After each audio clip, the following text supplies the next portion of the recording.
राधे राधे प्रिय भक्तजनों, आपका स्वागत है आपके अपने YouTube channel magical world of Achyut पर।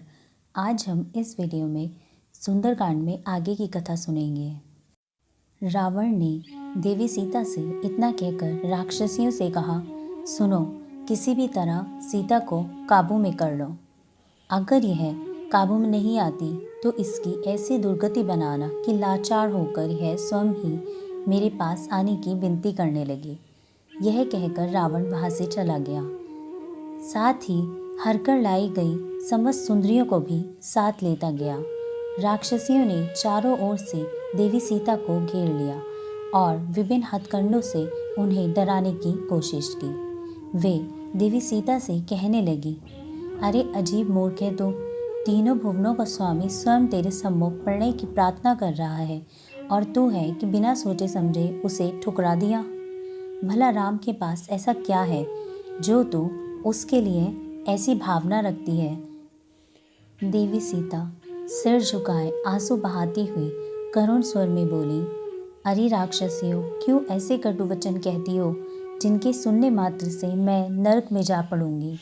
मैं राम की हूँ और आजन्म उन्हीं की रहूंगी, चाहे वे राज्य विहीन ही क्यों ना हो। राक्षसियाँ देवी सीता की बात पर कान क्यों धरती। उन्हें तो रावण ने जो आदेश दिया था उसी का पालन करना था। इसीलिए वे देवी सीता के इस उत्तर से और भी क्रोधित हो गईं और यातना देकर देवी सीता का मन रावण की ओर मोड़ने का निष्फल प्रयास करने लगी। अशोक वाटिका में जो कुछ भी हो रहा था उसे वृक्ष पर बैठे हनुमान जी गौर से देख रहे थे। रावण की हरकत पर उन्हें अपार क्रोध भी आ रहा था, तो देवी सीता की असहाय स्थिति पर असीम वेदना भी। अनजाने में उनकी आंखों से आंसुओं की धारा टप टप गिरने लगी। वह देवी सीता से जल्दी मिलकर सांत्वना देना चाहते थे, श्री राम का संदेश देकर उनका समस्त शोक हर लेना चाहते थे। वह मन ही मन भगवान से विनती करने लगे, हे प्रभु, अब देवी सीता का कष्ट मुझसे देखा नहीं जाता, आप ही इनका दुख दूर कर इनकी रक्षा करें। पापी राक्षसों को धरती से उठा लो प्रभु। राक्षसियाँ देवी सीता को समझाते समझाते हार गईं तो थक कर दूर जाकर बैठ गईं। देवी सीता ने चैन की सांस ली और अपने आंसू पोंछ डाले। वह चबूतरे से उठी और धीरे धीरे चलती हुई उसी वृक्ष के नीचे आ बैठी जिस पर हनुमान जी छिपे हुए थे। देवी सीता पेड़ के तने से लगकर फूट फूट कर रो पड़ी और श्री राम को याद करने लगी, जिनसे बिछड़कर वह मुसीबतों से घिर गई। ऐसी भयावह जिंदगी से तो बेहतर यह था कि वह मृत्यु को प्राप्त हो जाती, पर मृत्यु भी समय के बिना कहाँ आती है। उन्हें आश्चर्य तो इस बात का था कि कहाँ तो श्री राम की भार्या बनकर उन्हें महलों का सुख भोगना था। भले ही महलों का सुख न मिला, वनवास में ही उन्हें श्री राम का साथ तो मिला, पर ऐसा न होकर वह पापी राक्षस द्वारा छल कपट से अपहृत कर ली गईं। उनकी हालत ऐसी थी जैसे पानी के बिना मछली की होती है।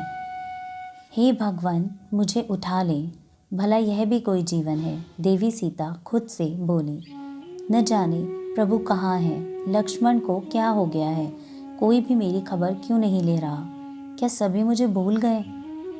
मुझे तो कुछ समझ नहीं आ रहा, मैं क्या करूं। पेड़ पर बैठे वीर हनुमान शोक आतुर देवी सीता की पीड़ा सहन नहीं कर सके। उन्हें संतोष था कि अनंतः देवी सीता को पा ही लिया। उनकी खोज में वानर मारे मारे फिर रहे थे। बस अब तो किसी तरह इनका दुख दूर करना चाहिए, इनकी पीड़ा देखी नहीं जा रही। अगर इनका शोक दूर नहीं किया तो यह अपने प्राण ही दे देंगे। पर राक्षसियों का सख्त पहरा था, इसलिए वीर हनुमान चाहकर भी देवी सीता का ध्यान अपनी ओर आकर्षित नहीं कर सकते थे। समय कम था, रात्रि खत्म होने वाली थी। सुबह होने से पहले ही वीर हनुमान यहाँ का काम निपटाकर जाना चाहते थे, अन्यथा यहाँ राक्षसियों का पहरा था तो पकड़े जाने का डर बना हुआ था। पकड़े जाते तो श्री राम को देवी सीता के मिल जाने की और उनकी व्यथा की खबर कौन सुनाता। मुझे मौका नहीं गंवाना चाहिए। अगर इस समय मैं कुछ नहीं कर सका तो फिर कभी देवी सीता से बात नहीं कर पाऊंगा। अगर ऐसा हुआ तो देवी सीता ज़्यादा दिन तक नहीं रह पाएंगी। वीर हनुमान ने सोचा, मुझे किसी भी तरह राक्षसियों से छिपकर देवी सीता से संवाद करना चाहिए। धीरे धीरे बोल लूँगा तो राक्षसियाँ सुन भी नहीं पाएंगी। यह सोचकर वीर हनुमान नीचे झुके और देवी सीता को संबोधित करके मृदु स्वर में श्री राम और उनके वंश का गुणगान करके बोले, हे सीता माता, मैं प्रभु राम का दूत हूँ। वे लक्ष्मण के साथ आपको खोजते खोजते वानर राज सुग्रीव के पास पहुँचे हैं। सुग्रीव उनके परम सहायक हैं। हम उन्हीं की आज्ञा से आपको खोज रहे थे। मुझे जटायु के बड़े भाई संपाति ने आपका पता दिया था और मैं अथाह समुद्र को लांघते हुए लंकापुरी पहुंचा। मैंने आपको अशोक वाटिका में देखते ही पहचान लिया कि आप ही देवी सीता हैं। श्री राम ने आपका पूरा वर्णन मुझसे कर दिया था। इस विकट स्थान में राक्षसियों की पीड़ादायक सख्त पहरे में रावण के आतंक को सहते देवी सीता ने जो ये मृदु वचन सुने तो ऐसा लगा जैसे कानों में अमृत सा घुल गया हो। श्री राम के वियोग में तड़पती देवी सीता के आनंद का ठिकाना नहीं रहा। देवी सीता ने ऐसे वचन बोलने वाले को खोजा पर वह कहीं भी नजर नहीं आया। तभी उनकी नज़र वृक्ष पर बैठे वीर हनुमान पर चली गई। हनुमान ने तो देवी सीता को अपनी ओर देखते देखा तो हाथ जोड़कर उनका अभिवादन किया, फिर नीचे कूदकर आए। धीरे से बोले, सच बताइए, आप ही जनक दुलारी श्री राम प्रिया सीता है ना? मेरा संदेह सही है ना? मैंने आपको श्री राम की याद में रोते देखा है। तुम्हारा संदेह सही है वानर, देवी सीता बोली। मैं तेजस्वी और पराक्रमी राम की भार्या हूँ।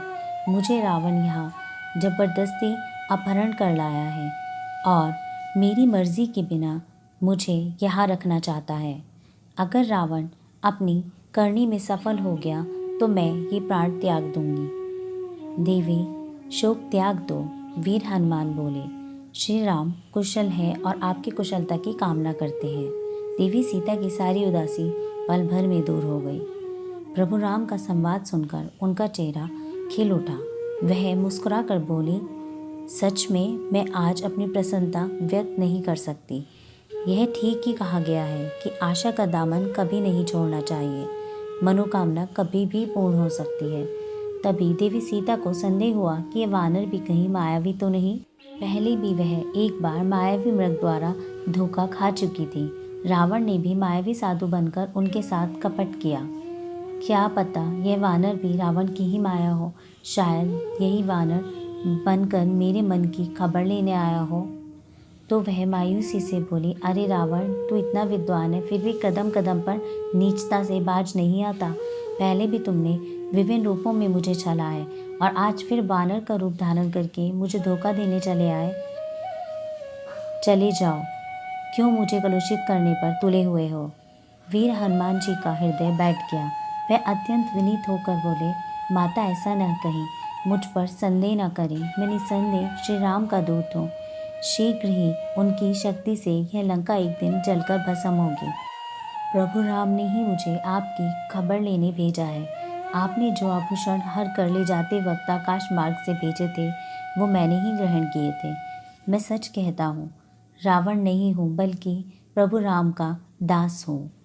इसके साथ उन्होंने अपना परिचय दिया और एक बार फिर श्री राम कथा का बखान किया। देवी सीता का मन कह रहा था कि ये वानर असत्यवादी नहीं हो सकता, पर इस माया नगरी में क्या असंभव। वीर हनुमान ने देवी सीता की ओर देखा और कुछ आगे बढ़े। एकाएक उन्हें प्रभु राम की दी हुई अंगूठी याद आई। उन्होंने उंगली से मुद्रिका उतारकर देवी सीता को दिखाते हुए कहा, हे माता, यह देखिए मुद्रिका, इस पर श्री राम का नाम अंकित है। चलते वक्त प्रभु राम ने यह मुझे दिया था ताकि आपको दिखाकर विश्वास दिला सकूं कि मैं ही प्रभु राम का दूत हूँ। देवी सीता ने अंगूठी क्या देखी, साक्षात श्री राम के दर्शन कर लिए। हर्ष और आनंद से देवी सीता का हृदय मयूर नाच उठा। जय श्री राम।